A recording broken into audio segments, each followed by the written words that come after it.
So in 2025, we recorded just over 900 moves and promotions, roughly half and half, 460 were moves, with the remainder being promotions.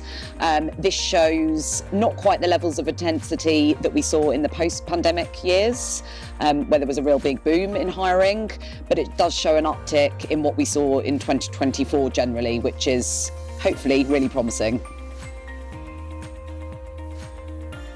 Over the course of the last quarter of 2025, and indeed through much of 2025, financial services and technology were the two busiest sectors we saw. For technology, that's pretty consistent actually with what we saw in 2024. Conversely, financial services was somewhat busier than we saw in 2024. Outside of those two sectors, energy and consumer FMCG were also relatively consistent.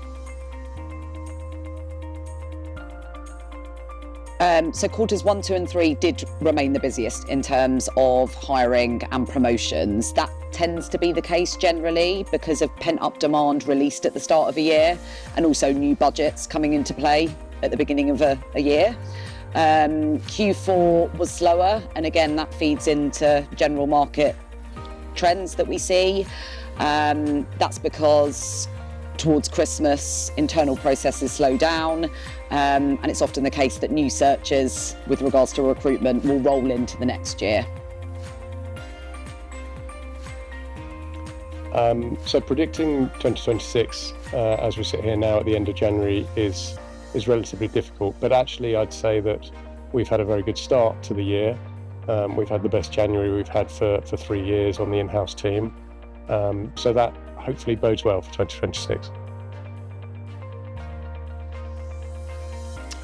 We regularly meet up with senior candidates to discuss the senior market, to discuss their job searches and how they might approach the market.